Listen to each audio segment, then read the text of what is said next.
It's on the screen there if you want to... In the not-too-distant future, these words will simply be, they'll be declassified. But what will the next generation of young children, of kids, sort of teenagers, have as a swear word? What will they then have? That, you know, like the teenagers have now, it's the C word, you know, it's a swear word, it's an insult, but when that becomes obsolete, what will anyone have? Belgium. Belgium.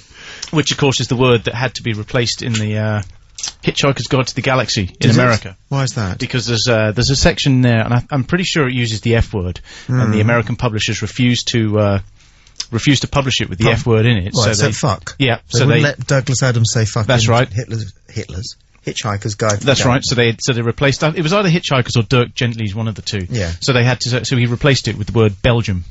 So and that was the in Hitchhiker's joke was that Belgium meant fuck. Interesting, isn't it? I sent an email from the BBC to a bunch of people who listen to a show that I do.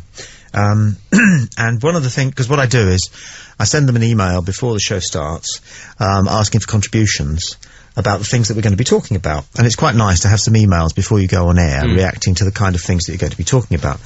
And one of the things that I wanted to talk about was gorgeous pop stars and people that, you know, we really, really fancy, and people, you know, that we would fight for, you know, would follow to the ends of the earth kind of thing. And I said, for me, it has to be Kylie Minogue. Ooh. So, yeah.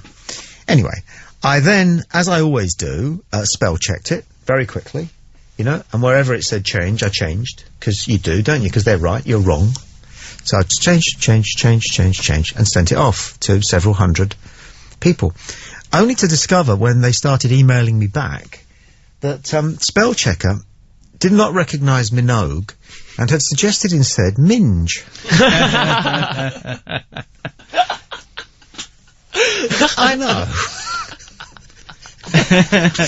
So, can we get a copy of that email? Well, that's a good point. I probably still got it somewhere. So it just goes to show, you know, it's a sobering reminder that you need to check your own emails and use your own spelling ability. What have we got? Lee Nicklin. Oh, sorry, I was, yes. It's a very long email, if you want to have a read that. Okay, listening to your show sounds great. Just thought I'd forward an email I received this week, which touched me deeply. The email was from a mother of three who lives in Washington, USA. Basically, I wrote some music back in 2003 for a children's website for PBS. The children's show is called Jakers. Anyway, the music. I wrote for the Jakers website games... Anyway, the music I wrote for the Jakers website games had an effect on her son, which made me feel very humble and also quite emotional, as I don't have children yet, but would love to be a father someday. I think you have also had an effect on me as I listen to your shows and love, and the love for your love and the love for children you also have. We have sent each other several emails now with some quite deep and spiritual conversation. If I may, and if you're interested, I'm going to send you one of the letters from her after my first response. Dear Lee, I can't thank you enough for providing us with the link to download music. I was so surprised to have gotten such a prompt reply, not to mention such a kind-hearted and generous one. The love you put into your music most definitely comes through, and I think that's something extra special that makes the music reach into our hearts. It's clear your music is a language which most definitely speaks to my 4-year-old son. Because your email indicated that you sincerely care about the impact your music has on people, I wanted to let you know a little bit more. My son Kyle is a very active, loud and sometimes aggressive boy who can often get into trouble because he doesn't realise his own strength. While he shows great depth, kindness, unselfishness and sensitivity at times, those qualities often get lost when he seems to get so wound up. Boisterous physical activity sometimes helps, but it's not always feasible, or sometimes just winds him up for even more. For some reason, your music, Jakers Gallery, just completely changes his demeanour. He becomes calm and seems to open up. This allows us to talk to each other in a different way, and to feel that I am then able to reach and connect to my son in a much deeper, meaningful way than I am typically able to. It's absolutely beautiful and so endearing to see the soulfulness in his eyes and the sweetness in his expression. I've been completely floored by the amazing spiritual wisdom that he has shared with me. Well, just park it there for a second. We would like to hear some of this music, Lee. if there's any way you can email. Yeah, drop us through. We can play that. Drop us just a snatch. MP3, yeah. A snatch, as they say, back to Kylie there. What?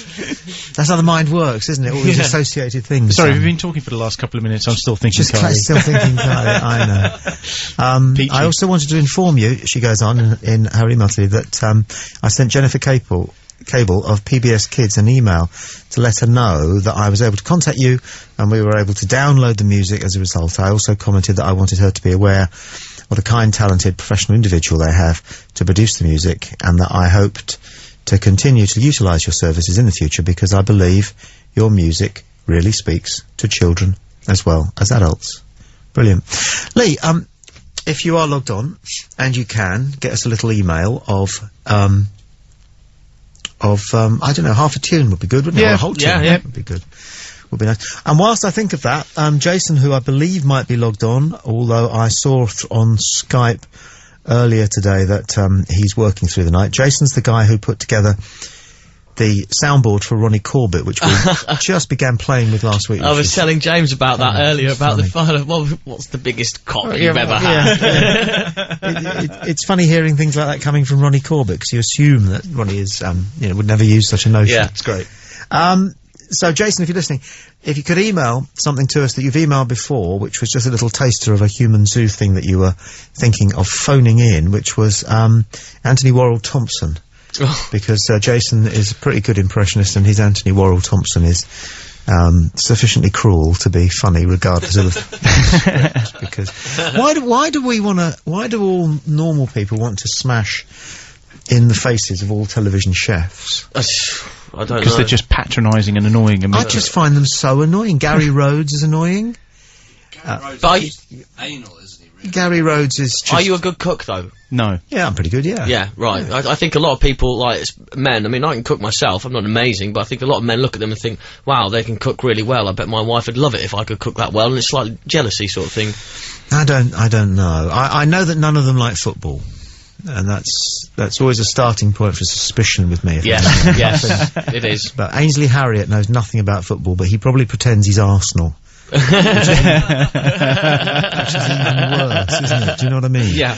And Gary Rhodes, he doesn't know anything about football. Anthony Worrell Thompson, he probably goes to the odd rugby match, but, so that he can eat from the hog roast and that kind of thing. But Gordon Ramsay is very different, because, of course, he claims that he was a ex-professional footballer with Rangers. That's right, yeah. But he also claimed he caught that fish, which turned out to have been bought in the...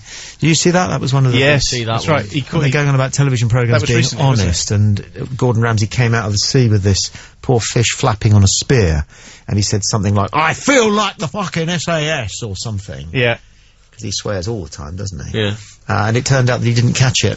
But so what? I mean, so how is it show business? How's it flapping then? Was he moving it with his hand? I'm guessing they put it in a net or something, and then they just sort of spiked it at the moment of filming. But that's not nice. No, it's not very nice. McDonald's though, and he was caught on camera doing that. Took his children to McDonald's? Yeah, he was sitting in his black Range Rover, blacked out windows, yes, taking his kids to McDonald's, getting the drive-through and driving off. But the thing is, those burgers are good though, aren't they? They are, they taste nice. But it's not him that had the problem with McDonald's, it was Jamie Oliver, really, wasn't it? Yeah. Gordon Ramsay never professed to sort of bring McDonald's down. That was Jamie Oliver? Never said anything like that, so.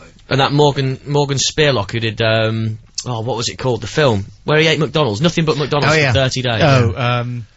Super Size Me. Super Size Me, yeah. Oh, God, poor guy. I didn't see it. Did he bloat? I watched that. Did he go up? Did he bloat? Did he go... Oh, he got all sorts of medical problems. He didn't put on weight as such, but like you say, the medical problems, like, his heart rate was becoming erratic, and his liver was on its last legs, and... Yeah. Okay, let's everybody check our pulses now then, just to make sure that we're not about to explode, okay? What I'll do is I'll say go, and then you just count your pulse. Everyone can find their pulse, can't they? I believe so. And then hang on. I'll do 15 seconds, alright, and then you multiply it by 4, and that gives you your pulse. And you're looking for really about 68 to 70, aren't you? Something like that. Are we ready? Yep. And you... Do try this at home. Okay, here we go, and starting now.